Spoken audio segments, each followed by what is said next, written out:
From the very beginning, it was clear who held the spotlight in the Johnson household. Emma, the eldest daughter, was the pride and joy of her parents, Susan and Robert. With her golden hair, bright smile, and charm that seemed to light up every room, Emma could do no wrong in their eyes. She excelled in school, won pageants, and later earned a scholarship to a prestigious university. Her every achievement was celebrated with lavish dinners, heartfelt speeches, and social media posts that painted her as the perfect child. Meanwhile, Claire, the younger daughter, lingered in the shadows. Quiet and introspective, Claire's accomplishments were met with polite nods or, more often, complete indifference. She had learned early on that no matter how hard she tried, her efforts would never match the adoration her parents showered on Emma. Report cards with straight A's were acknowledged with a fleeting good job, while Emma's participation trophies earned prime spots on the family's mantle. As the years passed, the divide grew more pronounced. Emma's successes continued to be the focus of family gatherings, while Claire's passions and dreams were brushed aside. When Claire expressed interest in studying art, Susan dismissed it as a phase and insisted she pursue something more practical. Robert, while less vocal, did little to support Claire's ambitions.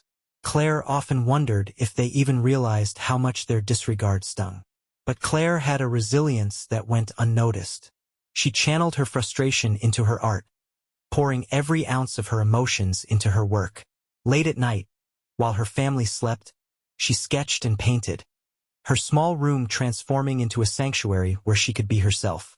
Her art was raw, honest, and deeply personal, a reflection of the pain and determination that defined her journey.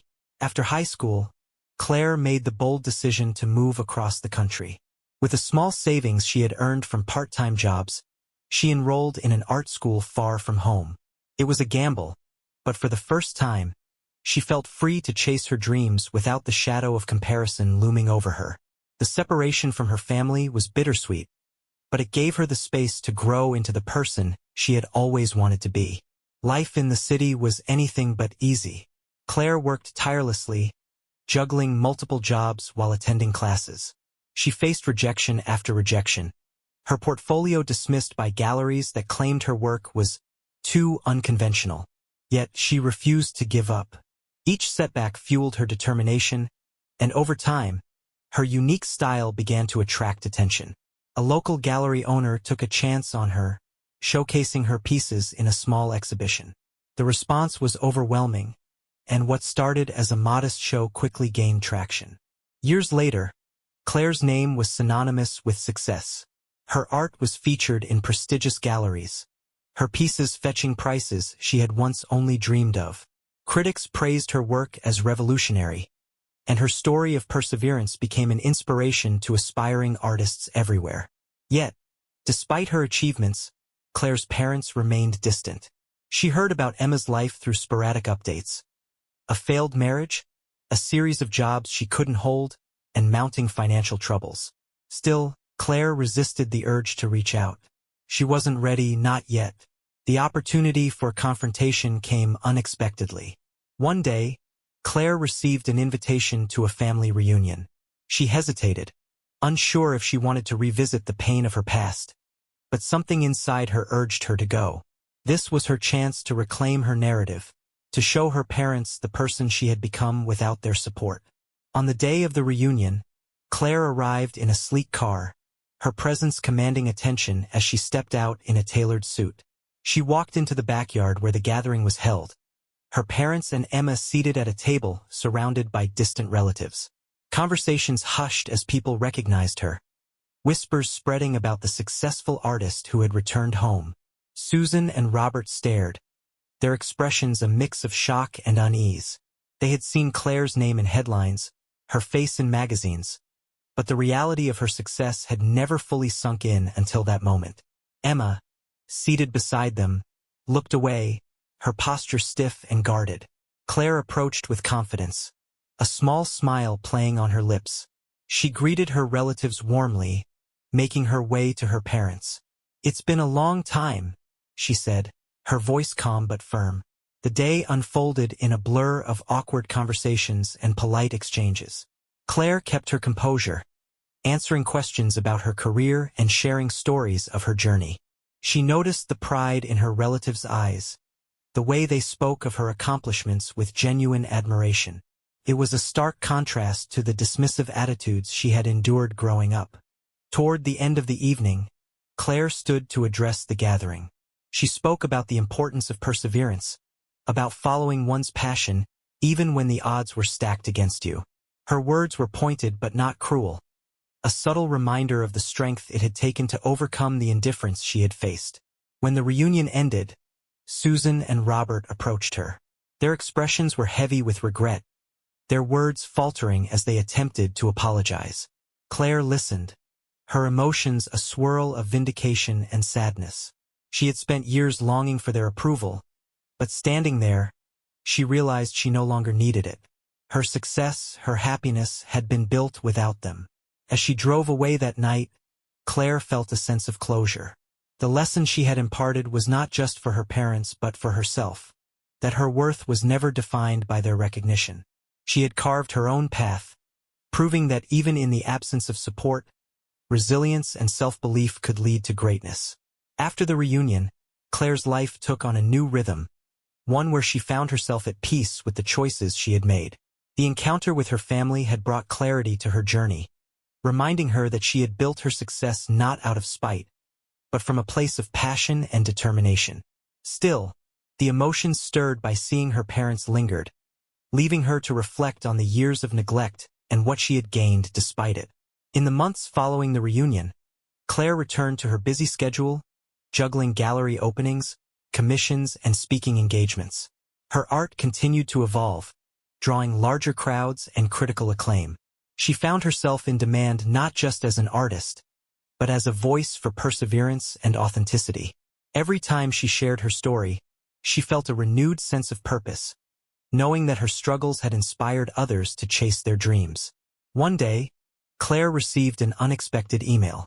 It was from Emma. The message was short but heartfelt, congratulating Claire on her success and apologizing for the distance that had grown between them. Emma admitted that she had been envious, watching from afar as Claire achieved everything she had once dreamed of. "I've been lost for a long time," Emma wrote, "but seeing you reminded me that it's never too late to start over. I'd like to reconnect, if you're willing." Claire stared at the screen, her emotions swirling. She had spent years resenting Emma, not for being their parents' favorite, but for never acknowledging the imbalance. Yet, this message felt genuine. A small olive branch extended across the chasm of their fractured relationship. After some thought, Claire replied, agreeing to meet. The sisters met at a quiet cafe, their conversation tentative at first but gradually growing more open. Emma spoke candidly about her struggles, her failed marriage, and the pressure of living up to their parents' expectations. For the first time, Claire saw Emma not as the golden child, but as a woman who had her own battles to fight. In turn, Claire shared her journey, the pain of being overlooked, and the strength she had found in forging her own path. Their meeting marked the beginning of a slow reconciliation. They didn't become best friends overnight, but they began to build a relationship founded on honesty and mutual respect. Claire found herself letting go of the resentment she had carried for so long, realizing that Emma, too, had been shaped by their parents' favoritism in ways she hadn't understood before. Meanwhile, Susan and Robert's lives began to change as well. The reunion had been a wake-up call, forcing them to confront the consequences of their actions. They started reaching out to Claire, not with grand gestures, but with small, meaningful efforts to show their support. Susan sent her photos of Claire's art that she had cut from magazines, while Robert occasionally texted her updates about family events. It wasn't perfect, but it was a start. Claire remained cautious, maintaining a healthy distance while allowing space for healing.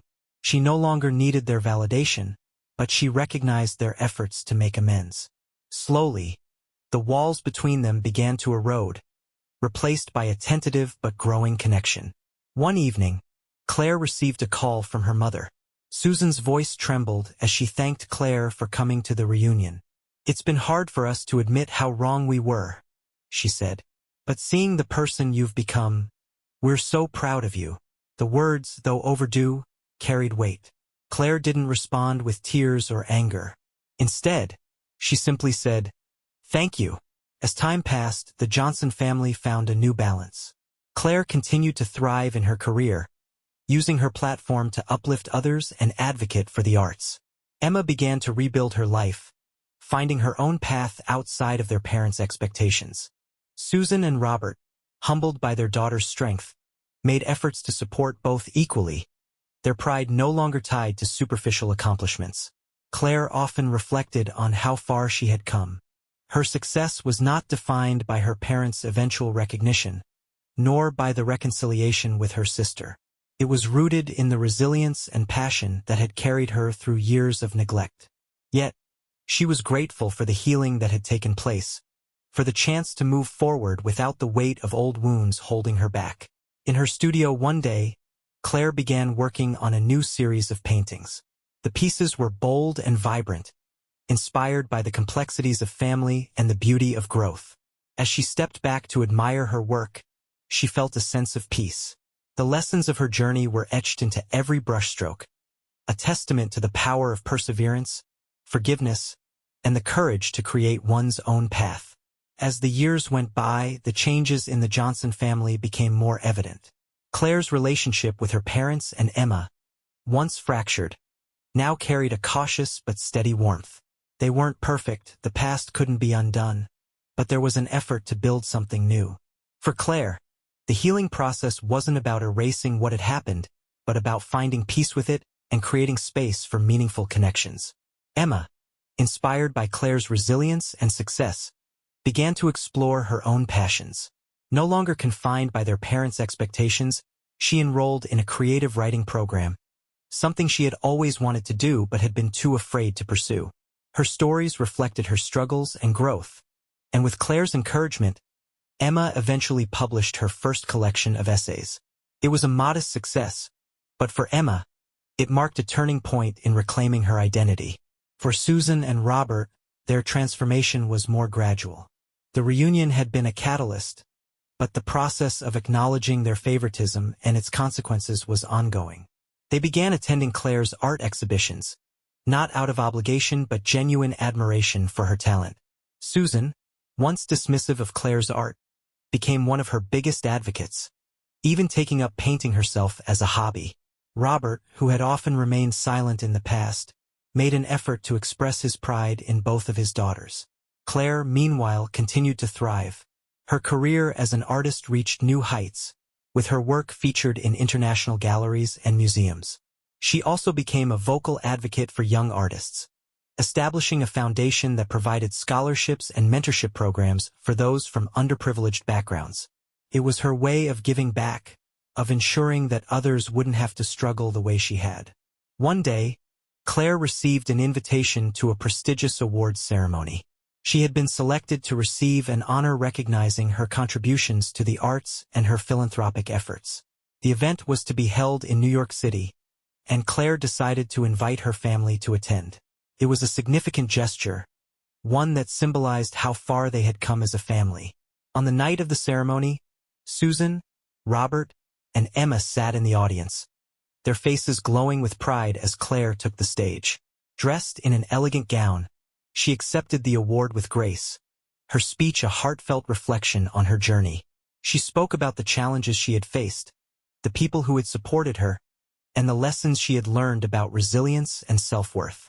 Though she didn't dwell on the pain of her past, her words carried a quiet acknowledgement of how it had shaped her. After the ceremony, the family gathered for dinner at a nearby restaurant. The atmosphere was light, filled with laughter and shared memories. For the first time, Claire felt a sense of belonging, not as an afterthought or a shadow but as an equal part of the family. The weight of the past had lessened, replaced by a shared understanding of growth and forgiveness.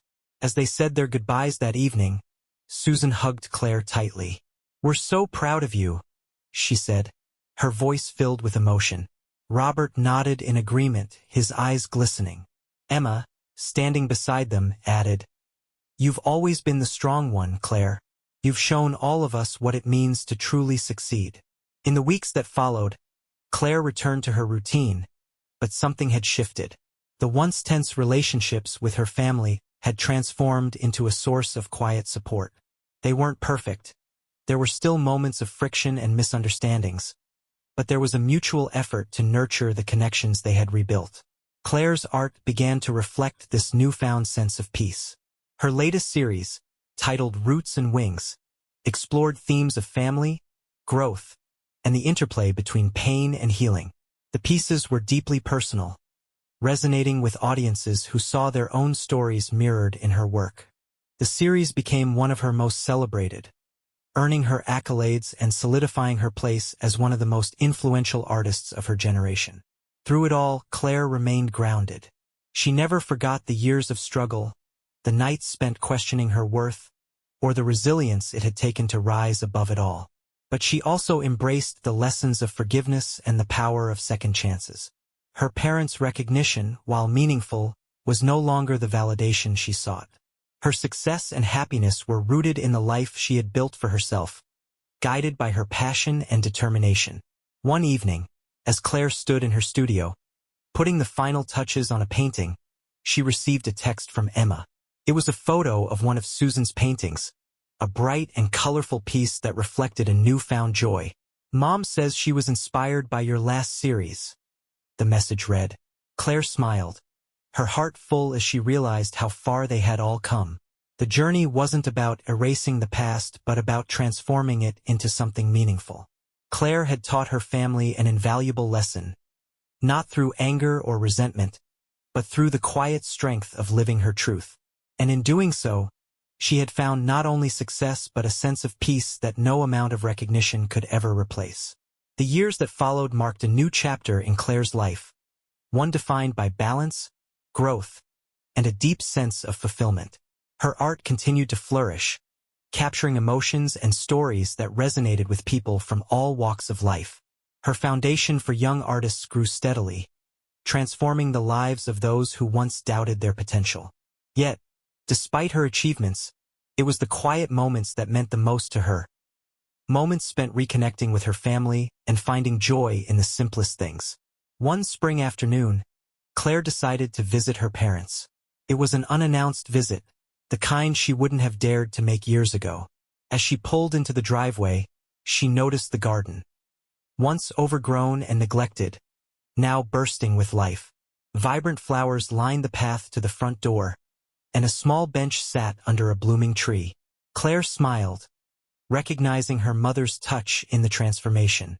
Inside, Susan and Robert greeted her warmly, their faces lighting up at the sight of her. The atmosphere in the house felt lighter than she remembered, filled with a quiet contentment that hadn't been there in her youth. They invited her to stay for tea, and as they sat together in the sunlit kitchen, Claire felt a sense of ease she had never associated with her childhood home. Susan excused herself briefly and returned with a large, worn box. She set it on the table and opened it to reveal a collection of old family photos, letters, and keepsakes. "I thought it was time we went through these," she said, her voice soft but steady. "There's so much I want to share with you." As they sorted through the box, Claire saw pieces of her family's history she had never known. There were photos of her parents as a young couple, letters they had exchanged, and even a few of her own childhood drawings that Susan had kept despite her earlier dismissal of Claire's artistic pursuits. Among the keepsakes, Claire found a small, faded note she had written as a child. It read, "One day, I'll show the world my art."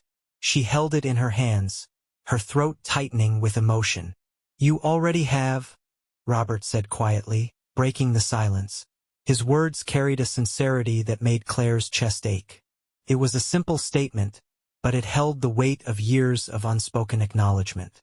That afternoon, they laughed, reminisced, and even cried together. For the first time, Claire felt truly seen by her parents. The years of neglect and favoritism hadn't disappeared, but they no longer defined their relationship. Instead, they had become a part of the journey that had brought them to this moment of understanding and connection. As Claire prepared to leave, Susan handed her a small envelope. "This is for you," she said. "It's not much, but it's something I've been meaning to give you." Inside was a handwritten letter, an apology for the years of indifference, and a heartfelt expression of pride in the person Claire had become. Claire read the letter that evening in her studio, tears streaming down her face. The words didn't erase the past, but they validated the strength it had taken for her to overcome it. She placed the letter in a drawer with her other treasured keepsakes, a reminder of the healing that was still unfolding. Meanwhile, Emma's life had taken a positive turn. Her writing career was blossoming, and she had found stability and happiness in a new relationship. She often reached out to Claire, sharing her progress and seeking her advice. The bond between them grew stronger with each conversation, built on mutual respect and the understanding that they were no longer competing for their parents' approval. The Johnson family's gatherings became more frequent, filled with laughter and stories that brought them closer together. Claire noticed the subtle changes in her parents, the way they now celebrated both daughters equally, the effort they made to listen and support without judgment. It wasn't perfect, but it was enough. One evening, during a family dinner, Susan raised a toast. "To Claire," she said, her voice steady but emotional, "for teaching us the importance of resilience, forgiveness, and the courage to follow your dreams. You've not only changed your life, but ours as well." The room erupted in applause, and Claire's cheeks flushed with both pride and gratitude. Later that night, as Claire walked through her studio, she paused in front of a blank canvas. Inspired by the events of the day, she picked up her brush and began to paint. The strokes were bold and deliberate, capturing the essence of transformation and growth. The piece, titled Reclaimed, would go on to become one of her most celebrated works, symbolizing the journey of healing and the power of second chances. Claire's success was no longer about proving her worth to others. It was about embracing the person she had become and using her platform to inspire others to do the same. Her family's recognition was meaningful, but it was her own belief in herself that had carried her through. And now, as she stood in her studio, surrounded by the life she had built, Claire felt a deep sense of peace and fulfillment, a testament to the strength it took to turn pain into purpose. The final chapter of Claire's journey was not marked by grand gestures or dramatic revelations, but by the quiet, enduring strength she had cultivated over the years. Her life had become a testament to resilience, creativity, and the power of self-belief. The Johnson family's story, once fractured by favoritism and neglect, was now one of growth, healing, and connection. Proof that even the deepest wounds could heal with time and effort. Claire's art continued to flourish, her name recognized as a leader in the modern art world. Galleries across the globe clamored for her work, each piece telling a story of transformation, love, and the complexities of family. Her foundation for young artists expanded, opening branches in cities nationwide, providing opportunities for those who, like her younger self, had been overlooked or underestimated. Every success reminded Claire of how far she had come, and how far she had helped others go. One day, Claire received an invitation to speak at a prestigious arts conference in Washington, D.C. The theme of the event was legacy and impact, and Claire was to deliver the keynote address. The invitation came with an opportunity to showcase one of her pieces, and Claire knew immediately which one it would be: Reclaimed, the painting that had become a personal symbol of her journey. The night of the conference arrived, and Claire stood backstage, watching as a massive audience filled the auditorium. Among them sat her parents, Susan and Robert, and her sister, Emma. They had flown in together to support her, their pride evident in the way they spoke about her to anyone who would listen. It was a sight that would have felt unimaginable years ago, but now, it filled Claire with gratitude. When it was her turn to take the stage, Claire walked to the podium with the confidence of someone who had faced and overcome life's hardest challenges. Her speech was heartfelt and reflective, a narrative of resilience and the lessons she had learned from both pain and triumph. She spoke about the importance of believing in oneself, even when the world seems indifferent, and about the transformative power of forgiveness and understanding. "My story," Claire said, her voice steady, "is not just about art or success.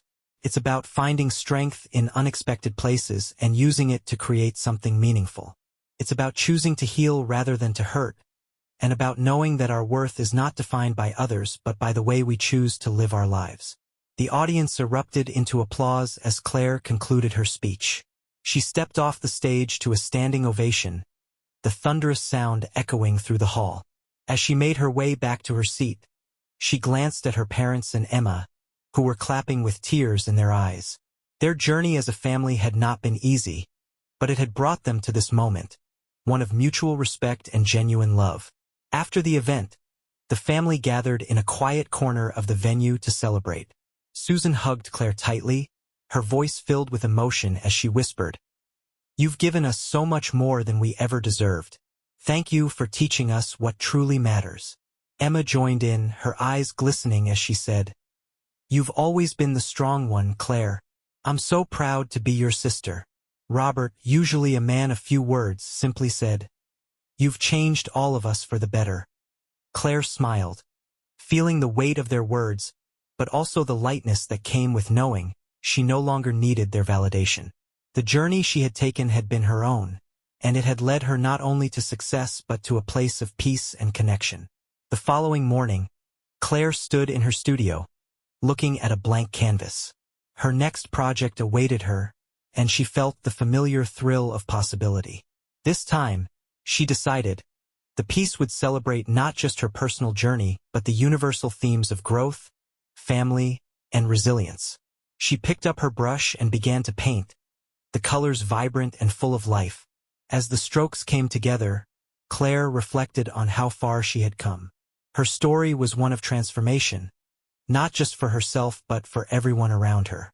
She had turned pain into purpose, rejection into strength, and indifference into inspiration. And now, standing in her studio surrounded by the life she had built, Claire felt something she hadn't felt in a long time: complete. The painting, once finished, would hang in the center of her foundation's flagship gallery. Its title? The Art of Becoming. It would serve as a reminder to everyone who saw it that even the most overlooked and underestimated could rise to greatness, that every struggle carried the seeds of triumph, and that the power to heal and transform was always within reach. Claire's legacy was no longer just about her art. It was about the lives she had touched, the family she had helped rebuild, and the unshakable belief that kindness, resilience, and self-love could change the world. And for Claire, that was more than enough.